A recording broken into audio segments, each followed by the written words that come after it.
My sister-in-law faked a stalker during our honeymoon, demanding we come home before he killed her. My sister-in-law Megan has hated me since the day we met. When Ryan proposed, she cried for 3 days. When we set our wedding date, she scheduled emergency surgery that day, forcing us to postpone. We eloped instead.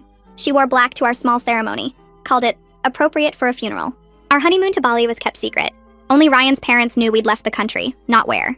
4 days in, at 3 a.m., my phone exploded. 17 missed calls, texts from Ryan's entire family. Come home now. Megan's in danger. Ryan called his mother. Through sobs, she explained, Megan had a stalker. He'd been leaving dead roses, photos of her sleeping, threatening notes. Tonight he'd tried breaking in. She was barricaded in her bathroom. Police couldn't find him. We have to go. Ryan was already packing. Wait, Megan lives in a security building. How is someone leaving things at her door? Does it matter? She's terrified. I checked Megan's Instagram. Posted 2 hours ago. Selfie at a wine bar, captioned, living my best life while some people abandon family for beaches. Ryan, she's at a bar, not barricaded in a bathroom. She probably posted it earlier, but her friend's story showed Megan there an hour ago, doing shots. Ryan still insisted we leave. The next flight was in 18 hours. We lost thousands on non-refundable bookings. During our 23-hour journey back, his family sent updates. The stalker had escalated. Broken windows, slashed tires, a mannequin dressed like Megan hanging from a tree. Something bothered me about the photos. The broken glass fell outward, not inward. The tire cuts were too precise. The mannequin wore jewelry Megan had posted yesterday. We landed exhausted. At Megan's apartment, she answered looking perfect. Full makeup, fresh manicure, not someone terrorized for days. Thank God you're here. She threw herself at Ryan. No actual tears. The apartment was pristine. No damage, no police tape. Where's all the damage? Building fixed everything immediately. At 3 a.m., in 2 days, she showed us the stalker's letters. Same handwriting trying to look different. Same paper. Same pen. The blood looked like paint. Then the smoking gun. A photo the stalker supposedly took of her sleeping. I recognized it from her Instagram 6 months ago. She'd deleted it, but I had screenshots. She's faking this, I told Ryan. You're serious? Ask her for the detective's information. Ryan confronted her. What detective is handling this? What precinct? The main one. He said not to share information, for safety. Show me the police report. I filed it online. Show me the confirmation. She fumbled with her phone, then gasped. Oh my God, he just texted me. He's watching right now. A text from unknown appeared, but I saw her tap her Apple Watch first. You can send texts from your watch to your phone. Text him back, I challenged. Ask where he is. She glared at me with pure hatred, but typed. No response came, because she couldn't make her watch receive a response she hadn't programmed. Then Ryan's mom screamed. On her phone was an Instagram live stream. Someone in a black mask sitting in Megan's bedroom. Account name, Megan's Real Stalker. Everyone ran to check Megan's room, but I studied the stream. In the mirror's reflection, I caught distinctive wallpaper. That wasn't Megan's room. It was her friend Ashley's apartment. I texted Ashley, is Josh at your apartment? Yeah, doing some prank for Megan. She's paying me $500. The masked figure held up a sign. If they don't leave forever, she dies tonight. Then the stream switched. Security footage from our Bali hotel. A masked figure at our door. From 3 hours ago. You had someone at our hotel? Ryan asked. Megan actually smiled. I have friends everywhere. Her phone rang. A distorted voice on speaker. Did they get my message? But I heard Ashley's parrot in the background.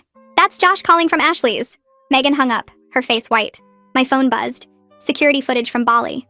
The masked figure removing their mask. It was Megan herself. You flew to Bali, I said. You followed us. She'd been there 3 hours ago. But that was impossible. She was here when we called. Unless, I checked metadata on the family photos from the last 2 days. All taken 3 days ago. Before we'd even left. Everything was pre-staged. Prove it, Megan said coldly. Another video arrived. Someone inside our hotel room placing something under the bed. Multiple tracking devices. And something wrapped in plastic. What did you put in our room? Ryan demanded. Megan's smile widened.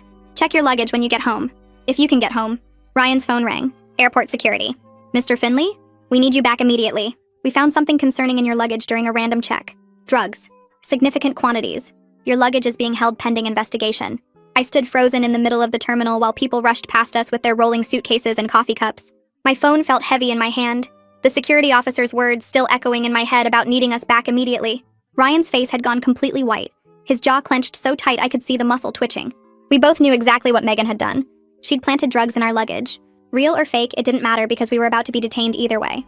Ryan grabbed my hand and we started walking back toward baggage claim, my legs shaking with each step. Other travelers glanced at us as we passed, probably wondering why we looked so scared.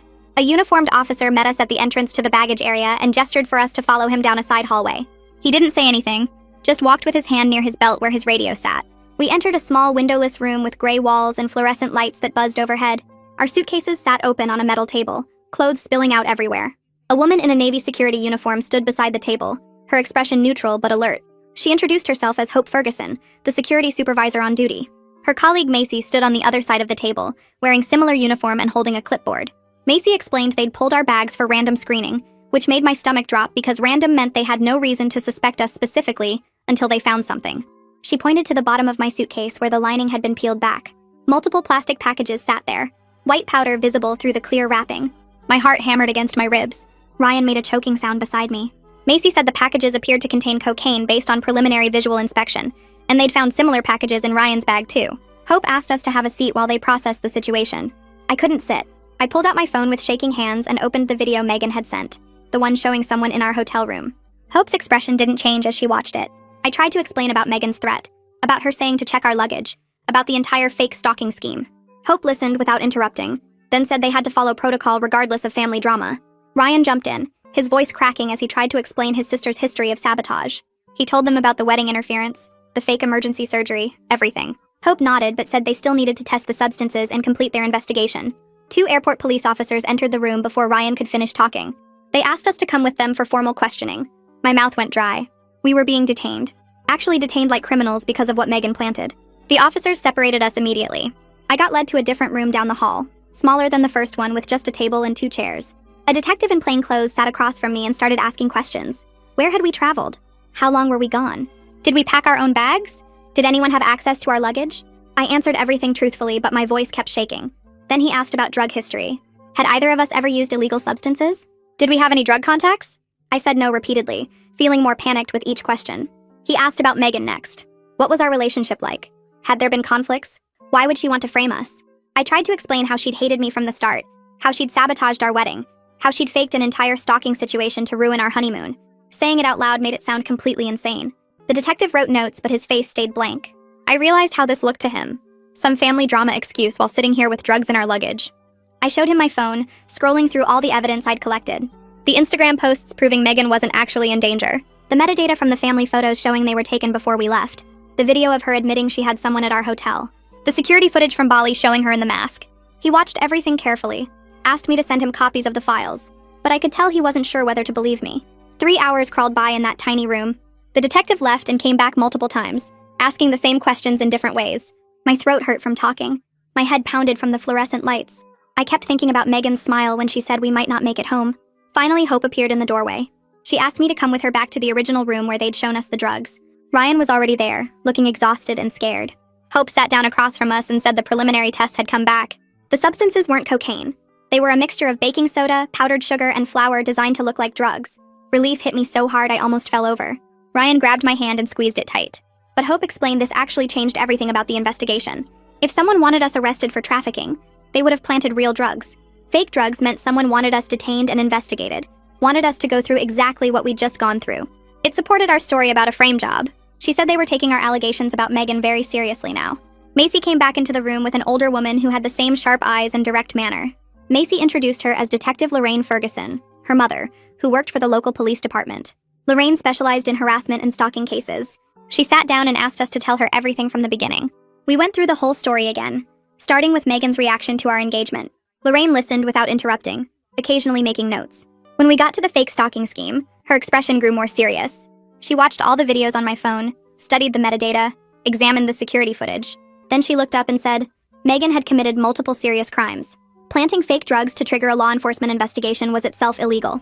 Combined with the stalking hoax, interstate travel for harassment, filing false police reports, and the tracking devices, Megan could face federal charges. Lorraine pulled out her phone and called someone named Fletcher.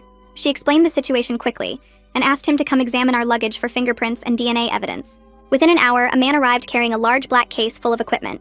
Fletcher was Lorraine's husband, a forensics expert who worked with the police department. He greeted us briefly, then got to work processing our suitcases. He dusted the false bottom panels with powder, used special lights, took photographs of everything. I watched him work, barely breathing. He found clear fingerprints on the panels, definitely not ours based on size and pattern. He explained they'd run these through databases, but more importantly, he'd noticed something about the construction. The false bottoms required specific tools and planning to create. Someone had carefully measured and cut the panels, attached them with precise adhesive application. This proved premeditation. showed Megan had planned this for weeks or longer. It contradicted any claim this was an impulsive act. Ryan finally broke. He'd been holding it together through everything, but watching Fletcher document the evidence of his sister's crimes made him crumble. He started crying, apologizing over and over. He said he'd always known Megan had problems but never imagined she'd go this far. I pulled him close while he sobbed against my shoulder. My own anger mixed with heartbreak, because his family had put us through this nightmare. Hope quietly stepped out of the room to give us privacy. Fletcher kept working, carefully bagging evidence. Lorraine made phone calls, her voice low and serious. After Fletcher finished his initial processing, Lorraine said she needed to contact the FBI. Megan's trip to Bali to harass us potentially involved international jurisdiction. Crossing borders to commit crimes was a federal matter. She made the call right there, explaining the situation to whoever answered. Within 2 hours, a woman in a dark suit arrived at the security office. She introduced herself as Aurora Hensley, federal agent assigned to investigate potential international crimes. Aurora was maybe 40, with sharp features and direct eyes that missed nothing. She immediately requested all the evidence, watching every video, examining Fletcher's preliminary findings, reviewing the timeline we'd constructed. She said crossing international borders to commit crimes dramatically increased the potential penalties Megan faced. Federal charges carried much harsher sentences than state charges. Aurora started making her own calls, coordinating with other agencies. She asked for our hotel information in Bali, said she needed to secure all available security footage. Her efficiency was almost scary, but also reassuring because someone was finally taking this seriously. I sat frozen in the uncomfortable plastic chair while Aurora made call after call, her voice sharp and professional as she coordinated with different agencies. She mentioned her sister worked customs in Bali and could pull security footage from our hotel within hours. I watched her pace back and forth, phone pressed to her ear, explaining the situation in quick, clipped sentences that made everything sound even more serious than it already felt. Ryan sat next to me with his head in his hands, completely silent after his breakdown. Hope brought us bottles of water and quietly mentioned we should try to drink something since we'd been sitting there for over 3 hours without eating or drinking anything. The water tasted like plastic, but I forced myself to swallow it anyway. Aurora ended her call and turned to face us with an expression I couldn't quite read. She explained that her sister Jillian would review all available footage from the hotel and send it directly to her secure email within the next few hours. The cooperation from Bali authorities would be crucial since Megan's actions crossed international borders, which made this a federal case instead of just local harassment. I felt a weird mix of relief and terror because federal charges sounded incredibly serious, but also meant people were taking this seriously enough to actually do something. Aurora sat down across from us and pulled out a tablet, pulling up what looked like legal documents and case files. She walked us through what would happen next, explaining they needed to build an airtight case before arresting Megan because someone with her resources and planning ability might try to flee if she realized she was under investigation. Ryan finally looked up and asked how long this would take, his voice hoarse from crying. Aurora's answer wasn't comforting because she said federal investigations typically took weeks or months, not days, and we needed to be patient while they gathered every piece of evidence. My stomach dropped at the thought of Megan walking around free for weeks knowing what she'd done to us. Hope's phone buzzed and she stepped out to take the call, returning minutes later with Fletcher, who carried a large black evidence bag. He'd finished his initial processing and wanted to show us what he'd found. The fingerprints on the false bottom panels were clear and distinct, definitely not matching our prints based on size and ridge patterns. Fletcher explained they'd run these through multiple databases including criminal records and immigration files, but more importantly, he'd noticed something about how the panels were constructed. Someone had carefully measured and cut precise panels, attached them with specific adhesive that required planning and preparation. This wasn't something done impulsively or quickly. The panels showed tool marks consistent with professional carpentry equipment, suggesting Megan had either built them herself with proper tools or paid someone skilled to create them. Aurora leaned forward, studying the photos Fletcher had taken of the adhesive patterns. She pointed out that the application was too precise and even to be amateur work, which meant either Megan had practiced this technique multiple times or she'd hired help. Either scenario proved extensive premeditation. Ryan made a choking sound and I realized he was crying again. Quietly this time. Tears just streaming down his face without any sobs. I grabbed his hand and squeezed it, but didn't know what to say because what could anyone say when your sister tried to get you arrested for drug trafficking? Aurora's phone chimed and she immediately opened her email, her eyes scanning rapidly across the screen. She turned the tablet toward us and pressed play on a video file. The footage showed the exterior of our Bali hotel, timestamp clearly visible in the corner, dated 3 days before we'd even left for our trip. My breath caught as I watched a woman who was definitely Megan walk through the front entrance pulling a small suitcase, wearing sunglasses and a hat, but unmistakably her based on body language and the distinctive bracelet she always wore. Fletcher zoomed in on specific frames, enhancing the image quality to show Megan's face clearly visible when she turned to speak to someone at the front desk. Aurora scrolled to the next video, which showed interior hallway footage from our floor. Megan appeared again, this time following a housekeeper and engaging her in conversation. The housekeeper swiped her keycard and entered a room to clean it, and when she came back out moments later, Megan was gone, but the housekeeper looked confused, patting her pockets. The next clip showed Megan using a keycard to access our room 40 minutes later. She glanced around the hallway first, clearly checking for witnesses, then swiped the stolen card and slipped inside. The timestamp showed she spent exactly 37 minutes in our room. When she emerged, her small suitcase looked flatter and lighter. Aurora pulled up another file, and this one made my blood run cold. The footage showed Megan in what appeared to be a hotel stairwell, holding up a phone and filming herself while wearing the same black mask from the video she'd sent us earlier. She pulled the mask on and off several times, clearly checking the camera angle and lighting. The timestamp proved she filmed this exactly when Ryan's family claimed she was barricaded in her bathroom hiding from a stalker. Ryan made a sound like he'd been punched. His sister had been in Bali, in our hotel, planting evidence and filming fake stalker videos while their parents called us crying about how terrified she was. The level of planning and deception was staggering. Aurora explained that Jillian was sending more footage, including airport security showing Megan's arrival and departure from Bali, which would establish a complete timeline. She'd also contacted the hotel security director, someone named Stephen McCarthy, who was fully cooperating and providing additional footage from their private security system. Within another hour, more files arrived. Stephen had sent footage from multiple camera angles showing Megan's movements throughout the hotel. One clip showed her in the business center using a computer, and Stephen had included screenshots of her browser history from that session. She'd been researching how to create false compartments in luggage, and what substances could be mistaken for drugs during airport screening. Another video showed her in the hotel gift shop purchasing zip ties and duct tape. The evidence was overwhelming and undeniable. Fletcher started laying out printed photos on the table, creating a visual timeline of Megan's actions. Arrival at hotel 3 days before we left home. Theft of housekeeper keycard. Entry into our room with stolen access.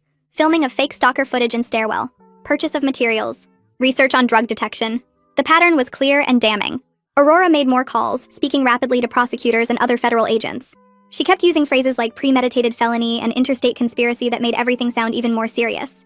Hope brought us sandwiches from somewhere, but I couldn't eat, just stared at the evidence spread across the table. Ryan finally spoke, asking Aurora directly what charges Megan would face. Aurora's list was long and frightening. Filing false police reports, interstate stalking, fraud, conspiracy, obstruction of justice, illegal surveillance, identity theft for the phone cloning, possibly more charges depending on what else they discovered. Each charge carried potential prison time, and federal sentences were typically harsher than state charges. The total potential sentence could be years, not months. My hands started shaking as the reality sank in. Megan had committed serious federal crimes against us, and there was video evidence of everything. She couldn't lie her way out of this. She couldn't manipulate her way free. The evidence was concrete and undeniable. Aurora's phone rang again, and she answered immediately, listening intently before her expression shifted to something almost satisfied. She thanked whoever was on the line and ended the call, turning to face us with the first hint of a smile I'd seen from her. Stefan had provided one more crucial piece of footage. Hotel security cameras had captured Megan removing her mask in a service hallway, clearly showing her face, and the timestamp matched exactly with when the family group chat showed her mother posting about the stalker breaking in. The final piece of evidence that proved without any doubt the entire stalking story was completely fabricated. Ryan buried his face in his hands again. I felt sick and relieved and furious all at once, emotions swirling so fast I couldn't separate them. Aurora explained they had everything they needed to build an airtight federal case, but warned us this would take time. They needed to obtain warrants, coordinate with multiple agencies, ensure every piece of evidence was properly documented and legally obtained. She estimated we were looking at several weeks before they could arrest Megan, maybe longer. The warning that stuck with me most was when Aurora said we should expect Megan to retaliate once she realized she was under investigation. People like her, who planned elaborate schemes, didn't just accept consequences quietly. We needed to be careful and vigilant. Finally, after 8 hours in that airport security office, Aurora said we were free to go. We weren't being charged with anything. The fake drugs had been logged as evidence against Megan. Our luggage would be returned after Fletcher finished processing it completely.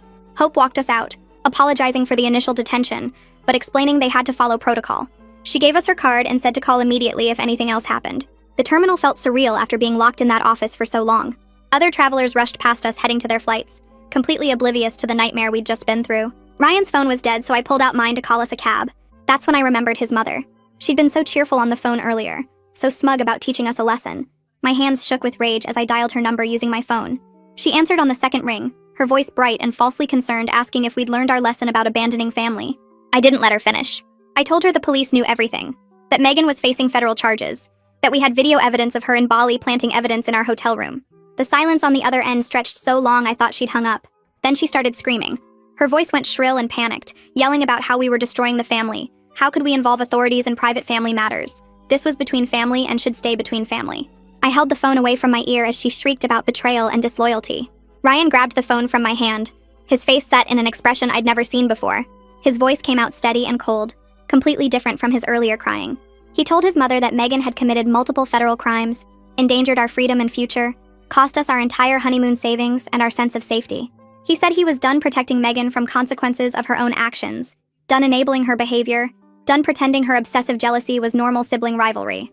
His mother tried interrupting, but Ryan spoke over her, explaining that if his parents continued enabling Megan and refusing to acknowledge the severity of her crimes, they would be permanently cut out of our lives. His mother's voice shifted to the guilt trip approach, talking about family loyalty and forgiveness, and how siblings fight but always make up. Ryan interrupted her mid-sentence to point out that Megan had literally tried to get us arrested for drug trafficking, which could have destroyed our careers, our futures, possibly sent us to prison. She didn't pull a prank or start a fight. She committed serious federal crimes with the intention of ruining our lives. He hung up on her while she was still talking, powered off his phone completely, and told me we weren't speaking to any of his family until after Megan was arrested. We took a cab home, and the apartment felt strange after everything. Ryan collapsed on the couch, and I checked under our bed like Aurora told me to. 3 tracking devices were stuck to the frame with industrial adhesive. I took photos from every angle and dropped them into evidence bags Aurora had given us. My hands shook while I sealed each bag and wrote the date and time on the labels.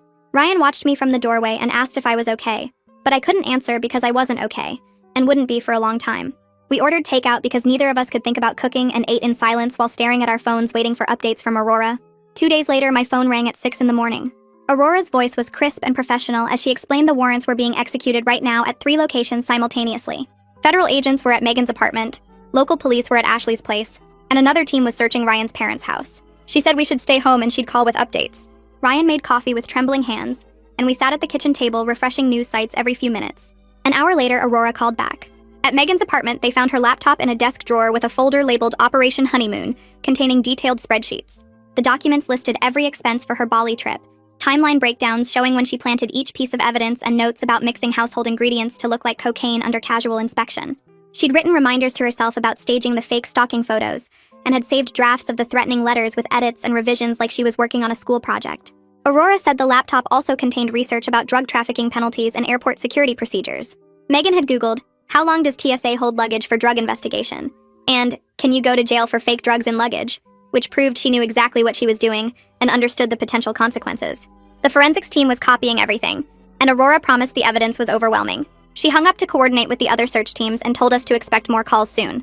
30 minutes later, she called again. Ashley and Josh were arrested at Ashley's apartment after police found the black mask from the live stream, a prepaid phone with the stalker texts still in the message history, and Ashley's bank records showing a $3,000 deposit from Megan 2 weeks before our wedding. Ashley started crying immediately and told the officers she wanted to cooperate. She gave a full statement explaining Megan paid her to help with what Megan called a harmless prank to cut our honeymoon short.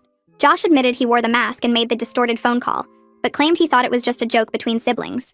Both were charged as accomplices, but Aurora said Ashley's cooperation would help her get reduced charges, while Josh would face more serious penalties for his active participation. The third call came an hour after that. At Ryan's parents' house, the search team found Ryan's mother's laptop in the home office. Her email account contained dozens of messages between her and Megan coordinating the fake emergency. The emails started 3 weeks before our wedding, with Megan writing that she had a plan to ruin our honeymoon.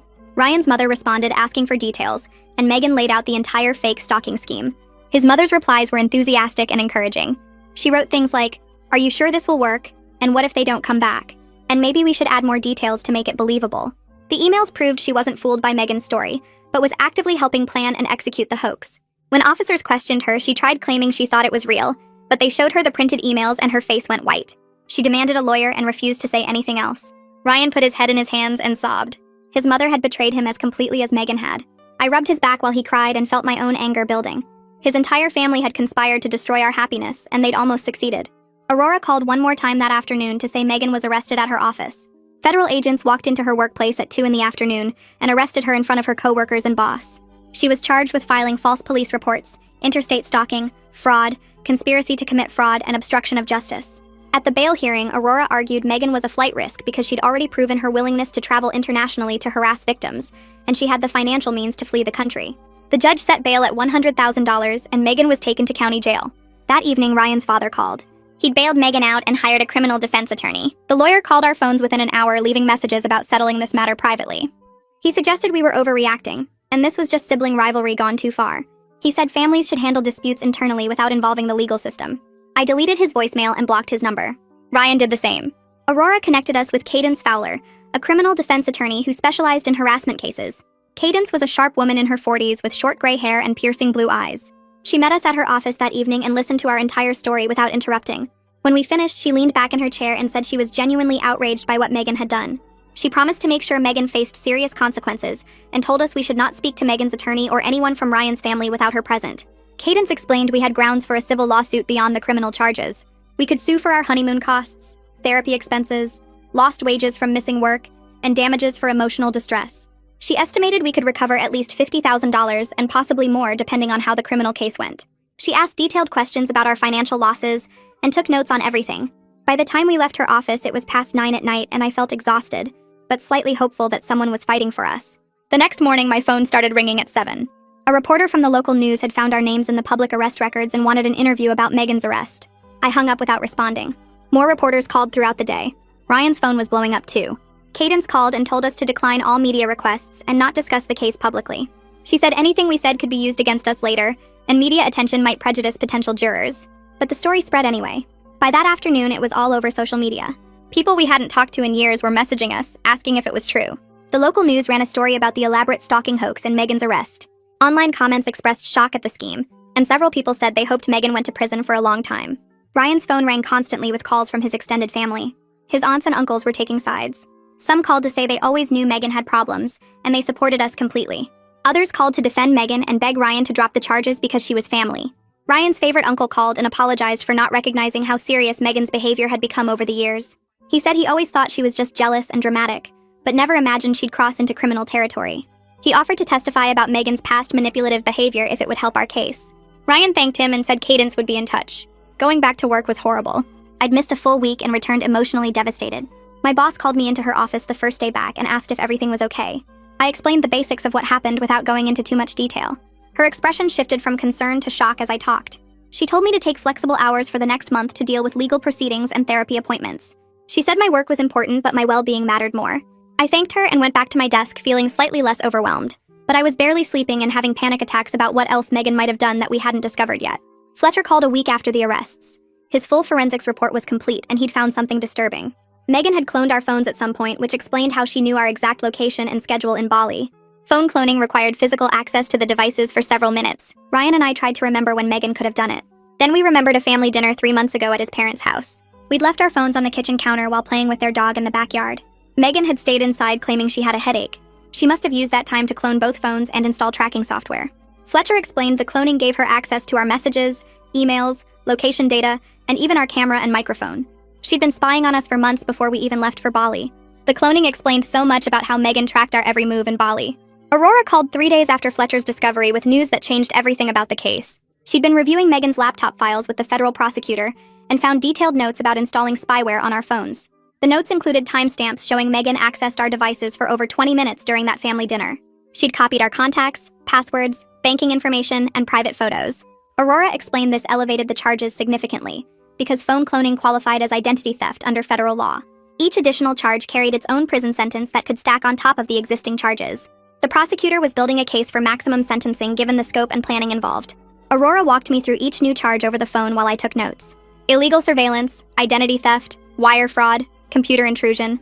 She explained that Megan's planning documents showed clear intent and total lack of remorse. The prosecutors were pushing for 8 to 10 years instead of the original 3 to 5. I felt relief hearing those numbers because part of me worried Megan would get a slap on the wrist despite everything she'd done.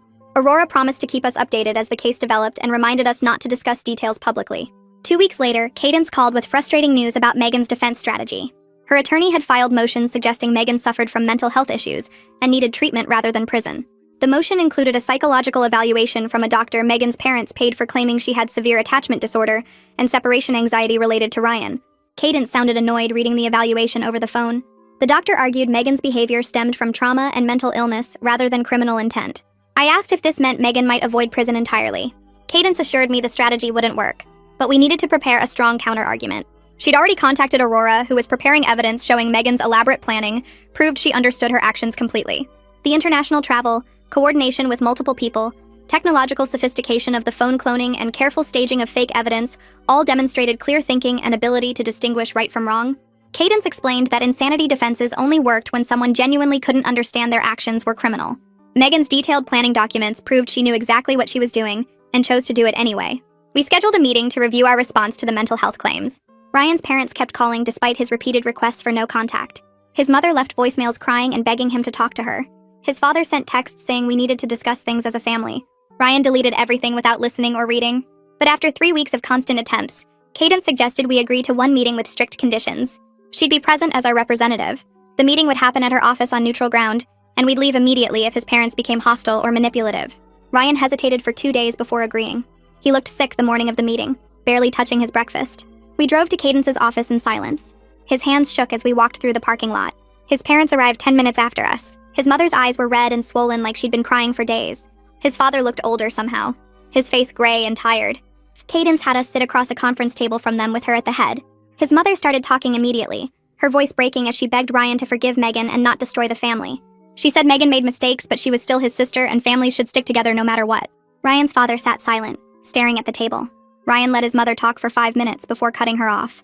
His voice came out steady and cold in a way I'd never heard. He told them they enabled Megan's worst behavior his entire life. Every time she manipulated someone or lied or sabotaged something, they made excuses and protected her from consequences. They taught her she could do anything without facing repercussions. That enabling turned her into a criminal who thought she could frame us for drug trafficking and ruin our lives. Until they accepted responsibility for their role in creating this situation, he couldn't have a relationship with them. His mother's face crumpled and she turned her attention to me. Her expression shifted from sad to angry in seconds. She said Megan was fine until I came along and stole her brother.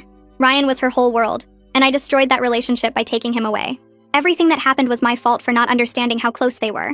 Ryan slammed his hand on the table hard enough to make everyone jump. He told his mother that kind of thinking was exactly the problem. He was an adult who chose to get married. Megan's obsessive behavior wasn't normal sibling protectiveness. Their constant excuses for her actions taught her she could do anything without consequences. He pointed out that normal siblings don't fake stalking, plant drugs, or try to get their brother arrested. Normal siblings don't spend thousands of dollars traveling to another country to harass someone on their honeymoon. The fact that his mother still couldn't see how wrong Megan's behavior was proved she'd never hold her accountable. His father finally spoke, asking what Ryan wanted them to do. Ryan said he wanted them to admit Megan committed serious crimes and deserved serious punishment. He wanted them to stop making excuses and face reality. Until they could do that, he was done. His mother started crying harder, reaching across the table toward Ryan. He stood up abruptly, his chair scraping against the floor. Cadence stood too, placing herself between Ryan and his parents. She thanked them for coming and said the meeting was over. We left through the back exit while his parents were still sitting at the conference table. Ryan shook the entire drive home. His hands trembled on the steering wheel and tears ran down his face. He pulled into our apartment parking lot and just sat there crying. I held his hand and waited. After 10 minutes, he told me he felt like he was losing his entire family, but he knew it was the right choice. His voice cracked on the words. I reminded him we were building our own family now, one based on honesty and healthy boundaries instead of manipulation and enabling. He nodded and squeezed my hand. We sat in the car for another 20 minutes before going inside. That night, he barely slept, tossing and turning beside me. I heard him crying quietly around 3 in the morning.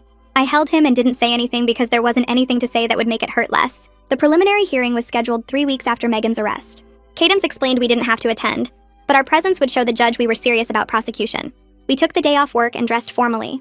The courthouse was downtown in an old stone building with metal detectors at the entrance. We waited in the hallway outside the courtroom with Cadence and Aurora. Megan arrived with her attorney and her parents 20 minutes later. She wore a conservative navy dress and had her hair pulled back. She looked nothing like the woman who'd smiled while threatening us. When she saw us, her expression shifted to pure hatred. Her eyes locked on mine with such intensity I felt physically uncomfortable. Her attorney guided her into the courtroom quickly. The hearing itself was brief and procedural. The judge reviewed the charges while Megan stood beside her attorney. Her attorney argued for reduced charges, claiming the evidence was circumstantial, and the case was really just a family dispute blown out of proportion. The judge looked unimpressed. He reviewed Fletcher's forensics report, the video evidence from Bali, the laptop files, and the statements from Ashley and Josh. After 30 minutes of review, he stated there was sufficient cause for trial on all counts. Megan would face federal charges for interstate stalking, filing false police reports, identity theft, illegal surveillance, wire fraud, and conspiracy. Her bail conditions remained in place with additional restrictions on internet and phone use. The trial date was set for 4 months out. Megan's face went white as the judge read through each charge. Her attorney requested immediate reconsideration, but the judge denied it. We left the courthouse feeling cautiously optimistic. Ashley's plea deal was finalized the following week. Cadence called to tell us Ashley received probation and 200 hours of community service in exchange for her full cooperation. Josh got a harsher sentence with 6 months in county jail for his more active role in the live stream deception. Aurora explained their testimonies would be crucial at Megan's trial. Ashley's statement detailed every conversation she had with Megan about the plan, including texts and emails proving Megan orchestrated everything. Josh's statement described exactly how Megan coached him on what to do during the live stream, including the threatening sign and the phone call with the distorted voice. Aurora said their statements were detailed and damning. Megan's attorney would have a hard time discrediting them since they had nothing to gain by lying at this point. The physical evidence combined with eyewitness testimony from her own accomplices created an airtight case. I felt grateful that Ashley and Josh were willing to testify despite their own legal troubles. We started couples therapy the next week to process everything that happened. Our therapist was a woman in her 50s who specialized in trauma and family conflict. The first session was mostly just explaining the situation and crying. She listened without judgment and took notes. The second session, she started helping us understand that Ryan wasn't responsible for his sister's choices or his parents' enabling. She explained that children from dysfunctional families often carry guilt that doesn't belong to them. Ryan had spent his whole life managing his sister's emotions and protecting her from consequences. Breaking that pattern felt like abandoning her, but really it was choosing health over dysfunction. The sessions were hard but necessary. We went every week and slowly started learning to communicate better about boundaries with his family and how to protect ourselves going forward. The therapist gave us homework like writing down our feelings and practicing saying no without guilt. Ryan struggled more than I did because he'd been trained his entire life to prioritize Megan's needs over his own. 3 weeks after the preliminary hearing, Megan violated the restraining order we'd obtained. She created a fake social media account using a random woman's photos and sent me threatening messages. The messages said I'd ruined her life and I'd pay for what I did to her family. She described in detail how she'd make me sorry. I screenshot everything and called Aurora immediately. Aurora contacted the police and Megan was arrested within hours. This time the judge was furious. He revoked her bail completely and ordered her held in custody until trial. Aurora called to tell us the news and said this actually helped our case significantly. It demonstrated Megan's inability to follow court orders and her ongoing danger to us. The judge's comments at the bail revocation hearing made it clear he viewed Megan as a serious threat who showed no signs of controlling her behavior. Megan's attorney tried to argue she was having a mental health crisis, but the judge wasn't buying it. He said someone capable of creating fake accounts and crafting detailed threats was capable of following a simple restraining order. Megan was transferred to the county jail to await trial. Ryan's uncle called 2 days after Megan's second arrest. He was Ryan's father's younger brother and had always been kind to us. He said he'd been following the case and wanted to offer support. He asked if we'd be willing to let him testify about Megan's history. Ryan put him on speaker and we listened as he described years of Megan's manipulative behavior. She'd faked illnesses for attention since childhood. She sabotaged his daughter's engagement 5 years ago by telling lies about the fiancé. She stole jewelry from his wife during a family gathering and blamed it on a housekeeper who got fired. He said the whole extended family had stories about Megan, but everyone stayed quiet because Ryan's mother would cut off anyone who criticized her daughter. 2 of Ryan's cousins reached out the same week with similar offers. They shared stories about Megan spreading rumors, stealing, lying, and manipulating family members for years. One cousin said Megan tried to break up her marriage by sending fake texts to her husband. Another said Megan stole her identity to open credit cards and destroyed her credit score. The pattern of escalating antisocial behavior over many years was clear. Aurora said this testimony would establish Megan's behavior wasn't a one-time mistake or mental health crisis, but a long-established pattern of criminal conduct. The family members who came forward felt relieved to finally be able to speak the truth about what Megan had done. Cadence filed the civil lawsuit 3 weeks after the criminal charges were finalized. She walked us through every document, explaining how we'd itemized everything down to the last receipt. The honeymoon losses alone came to $18,000 between flights, hotels, and activities we'd prepaid. Therapy costs were mounting weekly at $200 per session. Ryan had missed work during the investigation and court appearances, losing nearly $4,000 in wages. The emotional distress was harder to quantify, but Cadence said our documented anxiety, sleep problems, and panic attacks justified another $20,000. She submitted medical records, therapy notes, bank statements, and a detailed timeline of every expense directly caused by Megan's actions. The filing went to court within days, and Megan's attorney immediately tried to get the amount reduced. He argued $50,000 was excessive for what he called a family dispute that got out of hand. Cadence showed up to that hearing with 3 banker's boxes full of evidence. She laid out every receipt on the table in front of the judge, organized by category with color-coded tabs. The judge spent 20 minutes reviewing the documentation while Megan's attorney shifted uncomfortably in his seat. When Cadence finished her presentation, the judge asked Megan's attorney if he had any receipts showing the damages were inflated. He didn't. The judge ruled the amount was completely justified and told Megan's attorney to stop wasting the court's time with frivolous motions. Aurora called 2 days later with news that made Ryan go pale. She'd been digging deeper into Megan's financial history as part of the criminal investigation and found something disturbing. Megan had opened 3 credit cards in Ryan's name over 2 years ago, right around the time we started dating. She'd been making minimum payments from her own account to keep them active and avoid detection. The total debt was nearly $15,000 spread across the cards. Aurora explained this added identity theft and fraud charges to Megan's growing list of crimes. Ryan sat at our kitchen table staring at his credit report on Aurora's laptop, his hands shaking. His credit score had dropped over 100 points because of the high balances and utilization. He'd been planning to apply for a promotion at work that required a security clearance, and this could have destroyed that opportunity. I watched him process the betrayal, realizing his sister had been stealing from him for years before she ever escalated to the stalking scheme. Aurora must have seen the devastation on his face because she quickly explained this actually helped our case significantly. It proved Megan's criminal behavior wasn't a sudden mental break or reaction to our relationship, but a pattern of calculated theft and manipulation that predated our marriage.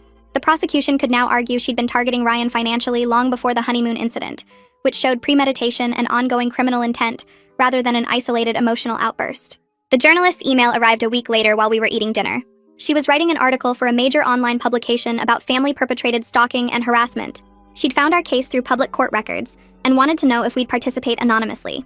I forwarded the email to Cadence before responding because I didn't trust anything anymore without legal approval. Cadence called back within an hour and said participating could be therapeutic and might help other people recognize similar patterns in their own families. She recommended we do it, but insist on complete anonymity with no identifying details. The journalist agreed to change names, locations, and any specific facts that could identify us. We spent 2 hours on a video call telling her everything while she took notes and occasionally stopped to verify details. She asked about warning signs we'd missed, how Megan's behavior escalated over time, and what we wished we'd known earlier. The article published 3 weeks later, and Cadence sent us the link. Reading it was strange because it was our story, but also not quite ours with all the changed details. The journalist had interviewed experts who explained how family members often get away with harassment longer because victims feel guilty about involving authorities or fear being accused of overreacting. The comments section filled up within hours. People shared their own stories about sisters who sabotaged weddings, brothers who stalked ex-partners, parents who filed false reports against their adult children. Reading those comments made me cry because we weren't alone in this nightmare. Dozens of people understood exactly what we'd been through because they'd survived similar situations. Megan's attorney contacted Aurora and Cadence the following week with a plea deal offer. Megan would plead guilty to reduced charges in exchange for 2 years in prison and 5 years probation. She'd have to admit to filing false police reports, planting fake evidence, stalking us across international borders, and committing identity theft against Ryan. The deal would give her a permanent criminal record, but avoid the risk of a longer sentence if the case went to trial. Aurora called us into her office to discuss the offer with Cadence present. Both of them recommended we accept it. Aurora explained that trials were unpredictable no matter how strong the evidence was. Juries could be sympathetic to family dynamics, or confused by the complexity of the case. 2 years guaranteed prison time plus 5 years of supervised probation meant Megan would face real consequences and be monitored after release. The permanent criminal record would affect her employment, housing, and future opportunities for decades. Cadence added that going to trial would drag this out another 6 months minimum and require us to testify in detail about everything. We'd have to relive the trauma repeatedly, while defense attorneys tried to make us look vindictive or exaggerating. Ryan and I talked about it for 3 days.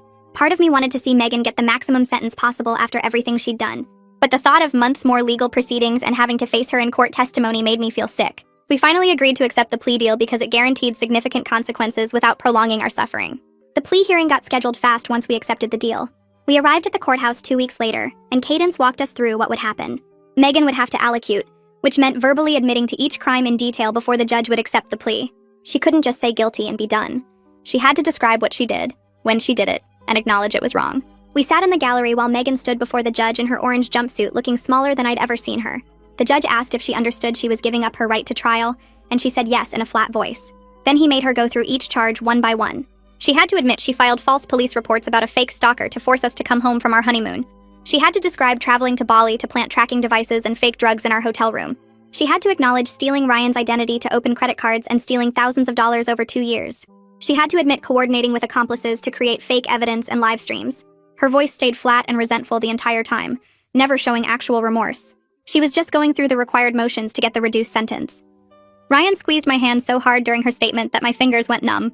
Watching her forced to say out loud everything she'd done gave me a satisfaction I hadn't expected. She couldn't minimize it or make excuses or play victim. She had to own every single action in front of a judge and court reporters, and anyone in the public gallery. The judge accepted the plea but didn't just move on to sentencing. He spent 10 minutes lecturing Megan about the seriousness of what she'd done. He talked about how she'd abused family relationships and violated trust in ways that caused lasting damage.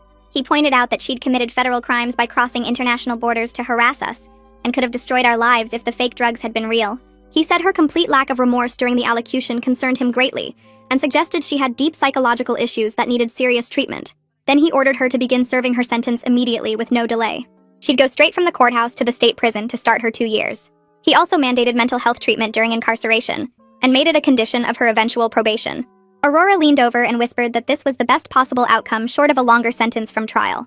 The judge clearly understood how dangerous Megan was and wasn't giving her any breaks despite the plea deal. Megan's face went white when the bailiffs came to escort her out. She looked back at Ryan one last time, and I saw pure hatred in her eyes before they led her away. Ryan's parents tried to approach us in the courthouse hallway after the hearing ended. His mother was crying and reaching for Ryan while his father stood behind her looking defeated. Ryan stepped in front of me and told them firmly that we weren't ready for contact, and might never be. His mother started wailing about losing both her children, and how could Ryan do this to the family? She acted like Ryan was the one who'd committed crimes instead of the daughter who'd just been sentenced to prison.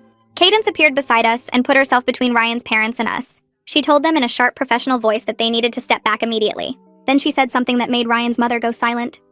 Cadence explained that the prosecution was still considering whether to charge them as accomplices for their knowing participation in Megan's scheme.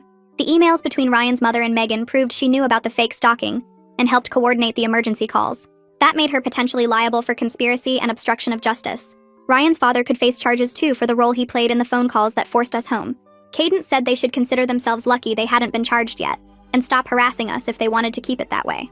She guided us toward a side exit while Ryan's mother screamed after us about ungrateful children and family loyalty. We got in Cadence's car and she drove us home while explaining the legal situation with Ryan's parents. She said prosecutors probably wouldn't charge them unless they continued interfering or tried to help Megan somehow. But the threat would hopefully keep them away from us while we healed. The civil lawsuit concluded a month after Megan started serving her prison sentence. She failed to mount any defense because she was in prison and had no money for attorneys after spending everything on her criminal defense. The judge awarded us the full $50,000 plus legal fees by default. Cadence explained that actually collecting the money would be difficult since Megan had almost no assets. Her apartment was rented and her car was leased. Her bank accounts had been drained paying for lawyers.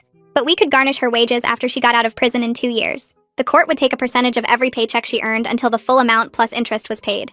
The judgment was good for 20 years, so we had plenty of time to collect. Cadence filed all the paperwork to set up automatic garnishment that would kick in as soon as Megan had any income. It wouldn't give us our money back immediately, but knowing she'd be paying us for years after release felt like ongoing accountability for what she'd done. 2 months into Megan's sentence, Ryan's father called my phone. Ryan had blocked his parents' numbers, but his father must have gotten mine from somewhere. I answered cautiously, and he asked if we could meet to talk. Just him, not Ryan's mother. He said he'd separated from her because he finally understood how her enabling had destroyed their family. He was living in an apartment downtown and going to therapy twice a week, trying to process his own role in the dysfunction. His voice sounded different from I'd ever heard it. Tired and sad, but also honest in a way he'd never been before. I told him I'd talk to Ryan and get back to him. Ryan's first reaction was anger that his father had contacted us at all.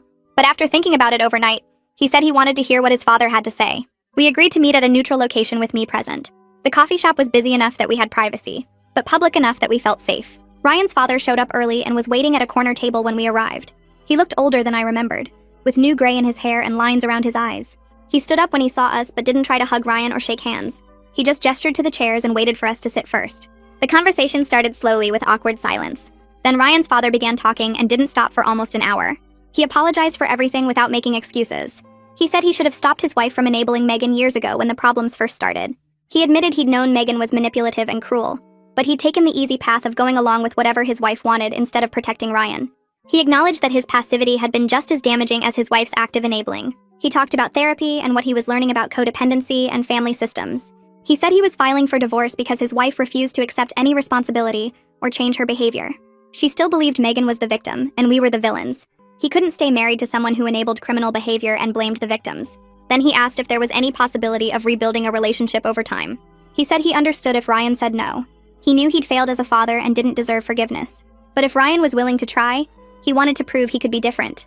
Ryan looked at me across the coffee shop table, and I could see him trying to decide if his father deserved another chance. I squeezed his hand under the table and nodded slightly because this decision had to be his. Ryan took a deep breath and told his father we'd be willing to try supervised contact on a trial basis. His father's face flooded with relief, but Ryan held up a hand to stop him from speaking. Ryan explained the conditions clearly and firmly. His father needed to maintain complete boundaries with Ryan's mother, and never pressure us about forgiving Megan. He couldn't share information about our lives with her, or act as a messenger between us. If he violated these boundaries even once, contact would end permanently. His father agreed immediately, and asked what supervised contact would look like. I suggested he could join our therapy sessions occasionally so we'd have a professional present to help navigate the family dynamics. Our therapist had already approved this idea when I'd called her the day before. Ryan's father said he'd do whatever we asked and thanked us for giving him this opportunity. The first therapy session with Ryan's father happened 2 weeks later, and it was awkward at first with long silences and careful words. But our therapist guided the conversation skillfully and helped Ryan's father understand how his passivity had enabled the toxic family patterns. He cried when Ryan described feeling abandoned and unprotected throughout his childhood. By the end of the session, we'd made real progress in establishing healthier communication patterns. Ryan's father started attending every other therapy session, and the work was slow but genuine. Work became easier as the legal stress finally started to resolve, and I could focus on my job again instead of constantly worrying about court dates and evidence. My boss called me into her office one morning, and I tensed automatically because meetings with her still triggered anxiety after months of requesting time off for legal proceedings. But she smiled and told me to sit down because she had good news. She explained that the company was opening a new department, and she wanted me to lead it as a senior manager. The promotion came with a significant raise that was almost 30% more than my current salary. I felt tears prick my eyes because this felt like validation that my career hadn't been destroyed by Megan's schemes. I accepted gratefully and thanked her for believing in me through everything. She said I'd earned it through my work quality and professionalism even during impossible circumstances. The extra income would help us rebuild our savings after losing so much money to Megan's manipulation. Having professional success felt like reclaiming control over my life after months of feeling powerless. I called Ryan from my car during lunch to tell him the news, and he was so excited he actually yelled into the phone. He said he was proud of me and we should celebrate with a nice dinner that weekend. 2 weeks after my promotion, Ryan came home from work looking dazed and happy in a way I hadn't seen in months. He told me his supervisor had called him in for a meeting and he'd been terrified it was bad news. Instead, his supervisor had heard about what we'd been through from another colleague whose wife knew Cadence. His supervisor said he was impressed by how Ryan had handled such an impossible situation with integrity and strength. The company was promoting Ryan to a senior position in his department with a substantial raise and better benefits. Ryan's voice cracked when he told me because he'd been worried his family drama would damage his career. Instead, his honesty and character had been recognized and rewarded. The raise meant we could start seriously looking at buying a house instead of renting. We'd been talking about it cautiously, but hadn't felt financially stable enough after losing our honeymoon savings. Now with both our new salaries, we could actually afford a down payment and monthly mortgage. That night, we sat on our couch with our laptops looking at real estate listings and dreaming about having our own place. A house felt like a positive step toward building the future Megan had tried to destroy. We wanted something that was completely ours with no connection to Ryan's family or the nightmare they'd put us through. A month later, we decided to take a weekend trip to a nearby city about 3 hours away. It would be our first vacation since the honeymoon disaster, and I was nervous about traveling again. Ryan was too, but we both knew we needed to prove to ourselves that we could have normal, happy experiences. We chose a city close enough that we could drive home quickly if needed, but far enough to feel like an actual getaway. I packed our bags carefully and checked 3 times that we had everything, because the Bali trip had made me paranoid about forgetting important items. The drive was beautiful with fall colors covering the hills, and Ryan held my hand while he drove. We stayed at a small boutique hotel downtown and spent the weekend exploring museums, trying new restaurants and walking through parks. It was healing to just be together without stress or fear. We were both more cautious and aware of our surroundings than we used to be. I caught myself checking over my shoulder in crowds, and Ryan admitted he'd been doing the same thing. But we were also learning to relax and trust that we were safe now. Megan was in prison and couldn't hurt us anymore. On Sunday morning, we had brunch at a cafe with outdoor seating, and Ryan said this felt like the honeymoon we should have had. I agreed and suggested we should do trips like this regularly to build positive travel memories.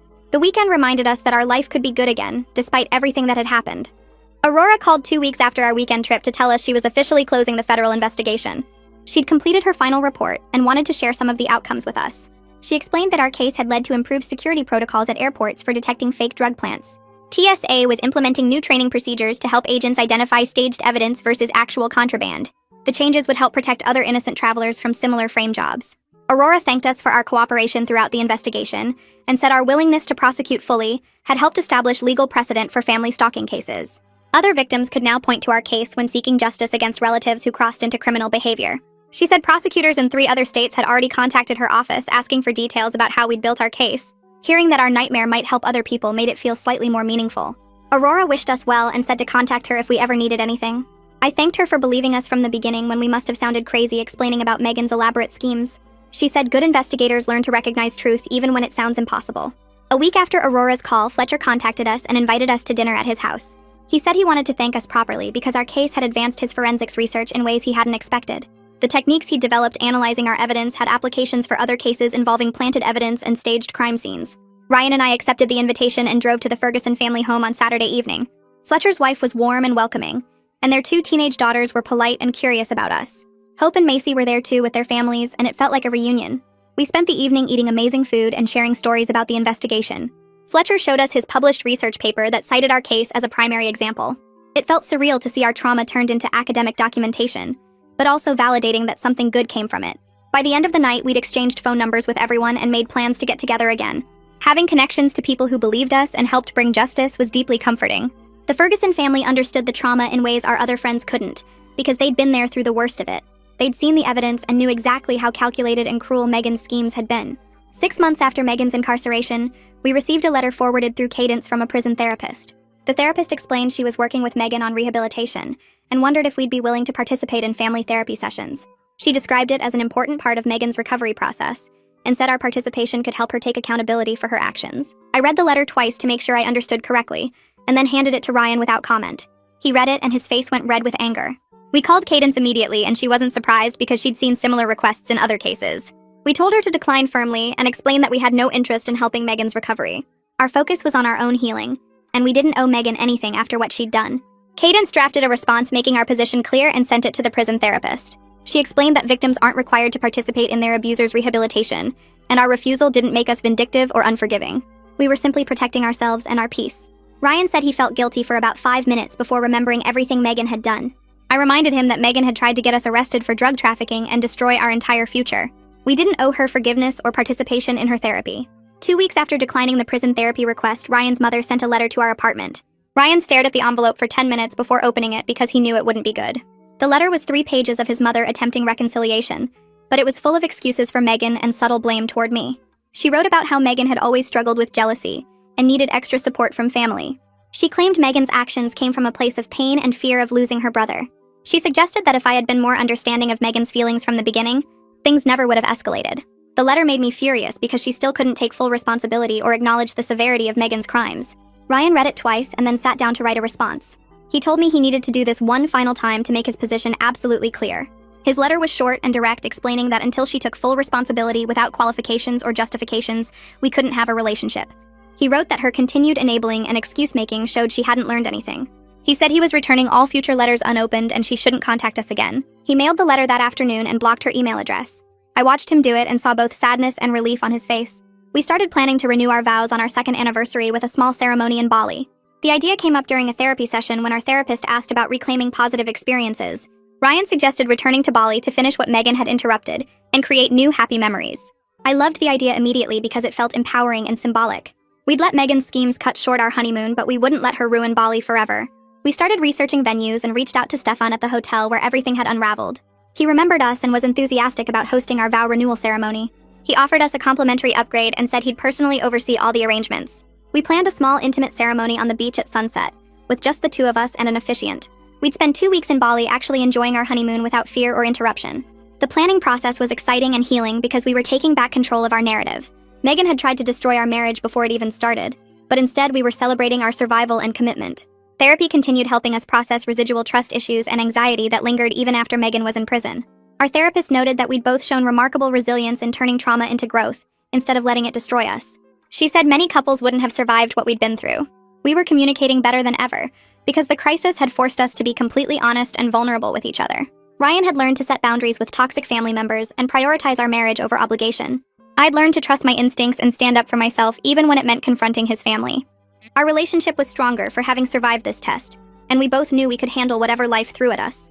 We were genuinely excited about our future together in ways we hadn't been able to be during the investigation and legal proceedings. The anxiety would probably never completely disappear, but it was manageable now. We had tools for coping and a support system of people who believed us. Most importantly, we had each other and a commitment to building a healthy life together. Ryan's father started meeting us for dinner once a month at a quiet restaurant halfway between our apartment and his new place. The first few dinners were awkward with long silences between careful conversations about work and weather, but he never once mentioned Megan or asked us to forgive her. He talked about his therapy sessions and what he was learning about enabling behaviors, and he apologized again for not protecting Ryan from the family dysfunction when he was growing up. By the third dinner, he was sharing stories about his childhood that helped us understand where the patterns started, and Ryan opened up about memories he'd buried for years. His father listened without making excuses or defending anyone, just acknowledging the pain and taking responsibility for his part in it. We gradually increased contact to twice-monthly dinners and occasional weekend coffee, and it felt good to have at least one family member who respected our boundaries and showed genuine change through consistent actions rather than empty promises. 3 months after Megan's sentencing, I received an email from a victims advocacy organization asking if we'd consider speaking at their annual conference about family crimes. The coordinator explained they were trying to raise awareness about how family members can be perpetrators of serious crimes and how victims often face pressure to minimize or excuse the behavior because of family ties. I forwarded the email to Ryan, and we spent a week discussing whether we were ready to share our story publicly, even in an anonymous format. Our therapist helped us work through the decision and pointed out that speaking might help us reclaim our narrative and transform the trauma into something meaningful. We agreed to present on the condition that we could use fake names and no identifying details would be shared, and the organization immediately accepted our terms and sent us the conference schedule. The conference was held at a hotel downtown on a Saturday morning, and we arrived early feeling nervous but prepared after spending 2 weeks writing and rehearsing our presentation. We'd titled it, Warning Signs We Missed, When Family Manipulation Becomes Criminal Behavior, and structured it around the escalation pattern from Megan's early sabotage attempts to the elaborate international scheme. Standing behind the podium in a room full of advocates, therapists, and other victims, I felt my hands shake as I started describing how Megan wore black to our wedding and called it appropriate for a funeral.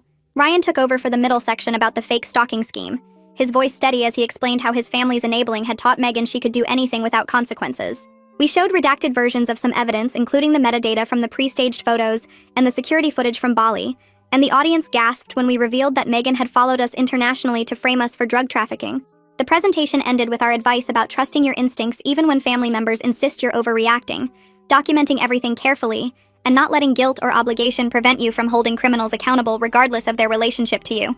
After we finished, at least a dozen people approached us to share their own stories of family members who'd escalated from manipulation to criminal acts. A woman in her 50s told us her brother had stalked her for 3 years before finally being arrested, and her parents still insisted she was being dramatic and should drop the charges. A young man described how his sister had stolen his identity and destroyed his credit, but his family expected him to forgive her because that's what family does. An older couple explained that their son had embezzled from their business and threatened them when they reported it to police, and they'd been ostracized by extended family for sending their own child to prison. Each story reinforced that we weren't alone in facing family members who used the relationship to avoid accountability, and that choosing justice over obligation was the right decision even when it felt impossibly hard. Several attendees asked for copies of our presentation materials to use in their own advocacy work, and the conference coordinator thanked us for being willing to speak openly about such a painful experience. Walking out of the hotel that afternoon, Ryan squeezed my hand and said he felt like our suffering finally had some purpose beyond just surviving it. Exactly 1 year after Megan started serving her sentence, we received official notification from the parole board that she was eligible for early release based on good behavior and participation in prison programs. The letter explained we had the right to submit a victim impact statement that would be reviewed during her parole hearing, and the deadline was 3 weeks away. I felt my stomach drop reading those words because the idea of Megan being released early felt like the system was failing us after we'd worked so hard to hold her accountable. Ryan called Cadence immediately and she walked us through the process, explaining that victim impact statements carry significant weight in parole decisions, and we should be detailed and specific about the ongoing effects of Megan's crimes. We spent the next 2 weeks writing and revising a 5-page statement that described the financial losses we'd never fully recovered, the anxiety and trust issues we still dealt with daily, the damage to Ryan's relationship with his entire extended family, and our genuine fear about what Megan might do if released before completing her full sentence. We explained that she'd shown no real remorse during the plea hearing and had violated the restraining order within weeks of being released on bail, which proved she couldn't be trusted to follow rules or respect boundaries. Cadence reviewed our final draft and made a few suggestions to strengthen the legal language, then submitted it to the parole board on our behalf along with supporting documentation, including the restraining order violation and statements from our therapist about ongoing trauma symptoms. 2 weeks later, Aurora called with news that made me actually cry with relief. The parole board had denied Megan's early release request after reviewing our victim impact statement, along with her prison records showing minimal engagement with required therapy and a pattern of resentful attitude toward staff and other inmates. Aurora explained that Megan would now serve her full 2-year sentence with no possibility of early release, and she'd remain on probation for 5 years after that, with strict conditions including no contact with us and mandatory mental health treatment. The decision validated everything we'd been through and proved that the system was actually protecting us instead of prioritizing family reconciliation over victim safety. Ryan's father called that evening after we'd texted him the news, and he said he was proud of us for standing firm and relieved that Megan would serve the full sentence she deserved. We started seriously looking at houses the following month, determined to buy something in a neighborhood Megan would never think to look for us, and taking extra precautions to keep all our information private. Our realtor was a recommendation from the Ferguson family, who understood our security concerns and helped us focus on properties with good natural surveillance, solid locks, and space for security systems. We toured at least 15 houses over 6 weeks, rejecting several that felt too isolated or had too many access points we'd need to monitor. The house we finally fell in love with was a small 3-bedroom ranch in a quiet neighborhood with friendly neighbors, a fenced backyard, and a security system already installed by the previous owners. We put in an offer the same day we saw it and started the mortgage process, carefully ensuring that all our documents listed only a P.O. box and that the title company understood our privacy requirements. The inspection revealed only minor issues and closing was scheduled for early March, which would be 3 weeks before our second anniversary. Ryan's father continued improving and surprising us with his growth, and during one of our dinners in late February, he quietly told us he'd filed for divorce from Ryan's mother. She'd refused to attend therapy or acknowledge any responsibility for enabling Megan, and she'd actually tried to pressure Ryan's father to convince us to write a letter supporting Megan's early release.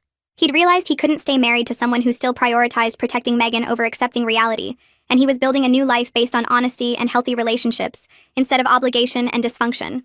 Ryan asked his father if he was okay, and his father smiled and said he felt freer than he had in 30 years, like he'd finally stopped carrying weight that was never his to carry. We were cautiously optimistic about maintaining a relationship with him going forward, because his actions consistently matched his words, and he never pressured us or made excuses for the rest of the family.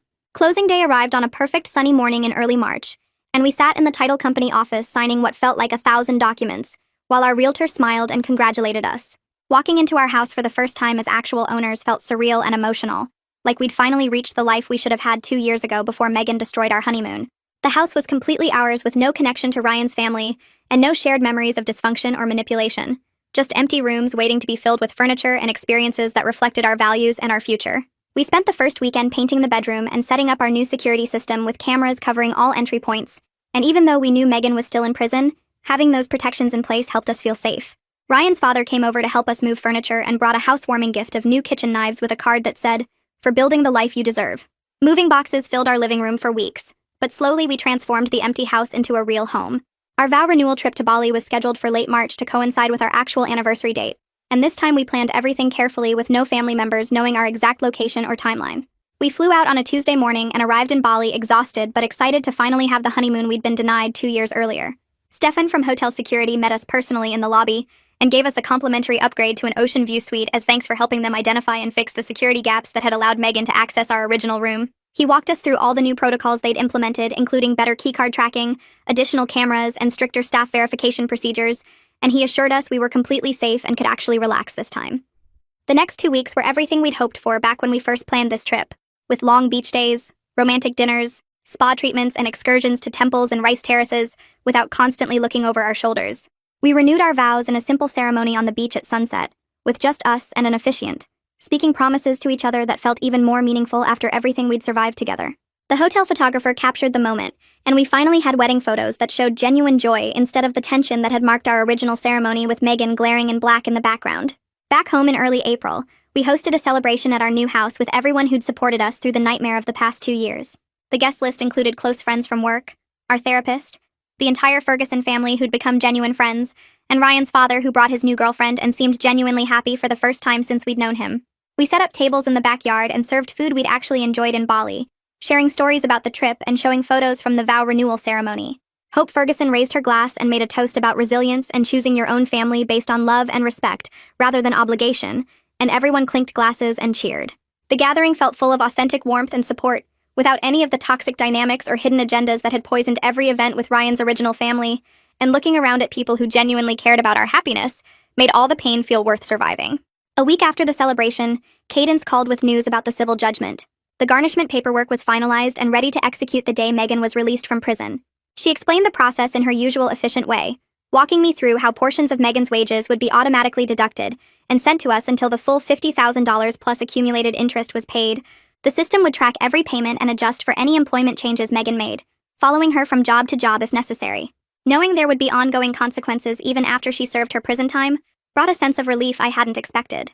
Ryan and I discussed it over dinner that night, both of us agreeing that the financial accountability mattered less than the principle that her actions had real, lasting repercussions she couldn't escape. 2 years passed faster than I imagined possible. Our house became a real home filled with furniture we picked together and photos from trips we took without fear. Ryan's career advanced steadily after his promotion, and my own position at work grew into a role I genuinely loved, with responsibilities that challenged me in good ways. We established routines that felt healthy and normal, like Sunday morning coffee on the back porch, and Friday night dinners with the Ferguson family who'd become our closest friends. Therapy helped us build communication skills that made our marriage stronger than it had been even before Megan's schemes disrupted everything. We learned to set boundaries with people who tried to take advantage of our kindness, recognizing red flags we'd missed before. Ryan's relationship with his father continued improving slowly, built on honesty and respect rather than obligation. We started talking seriously about having kids, excited to create a family based on the values we'd fought so hard to protect. The trauma Megan inflicted transformed into wisdom about choosing who we let into our lives and standing firm when someone tries to manipulate us through guilt or family pressure.